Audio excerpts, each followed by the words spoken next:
Yes, this is a very liberal and one could say magical version of my story. I definitely grew up feeling feeling uncomfortable with my skin color because I felt like the world around me awarded lighter skin. I witnessed that the world around me awarded lighter skin. And so it made me feel uncomfortable with my own skin and I wished to have skin that was different. Witnessed how? What did you see?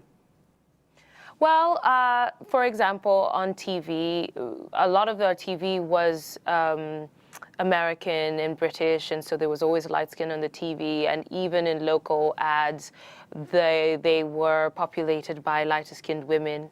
I once auditioned for something for TV, and I was told I was too dark to be on television. I had a younger sister that was born 5 years after me, and she was a lot lighter, and so she got called pretty and beautiful and all of that, and she was praised for the lightness of her skin in a way that I don't recall being praised for the darkness in mine. So when you talk, this is not about white versus black. This is about what is known as colorism. Just explain to our viewers, if you can, how you see colorism. Would you call that a kind of racism in itself?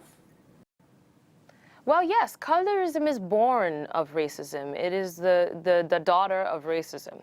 And so from a world that rewards lighter skin over darker skin, then this then becomes a prejudice among people of the same race. So it's the preferential treatment of people with lighter skin and is very, very much linked to racism, despite the fact that you can experience colorism in a world that doesn't necessarily confront racism as directly as my experience in Kenya, where we're predominantly black society, and yet we still ascribe to these notions of Eurocentric standards of beauty that then affect how we see ourselves among ourselves.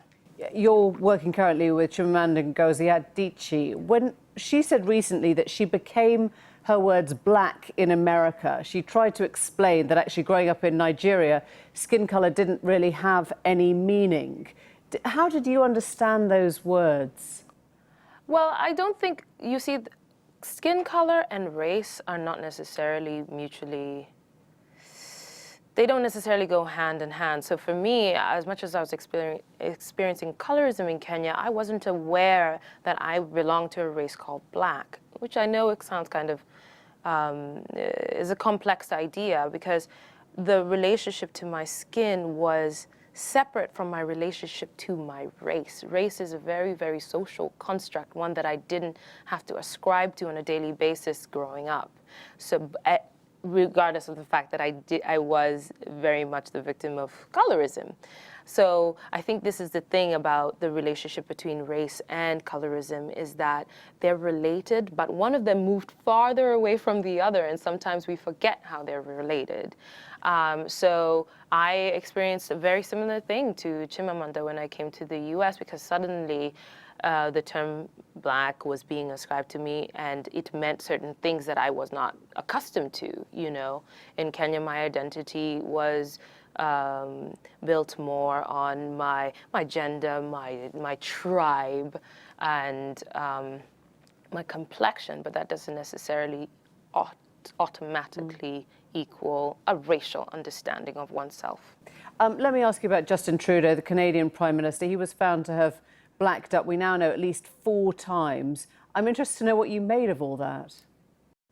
I don't care to make a public statement about that. Does it seem to you to be racist if you black up? I really don't care to make a public statement about that. We've seen the Black Panther bring in, what, $1.3 billion. Do you think that cinema has fundamentally changed the casting experience for black actors?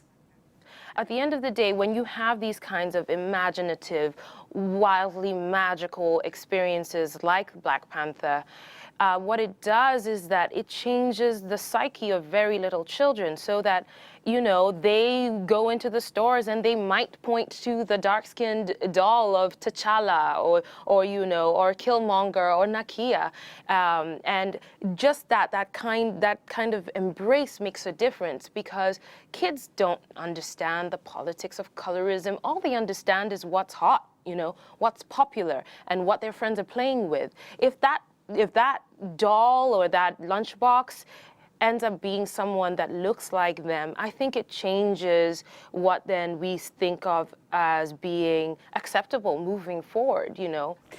You spoke out about your experience with Harvey Weinstein. I wonder whether you think that life has got harder or easier if you speak out. If women were thinking of doing the same, would you say yes, tell others, or would you say it's going to make life a lot harder for you?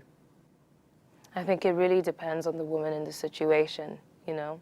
Are you glad you did? It's not, yes. Lupita Nyong'o, thank you.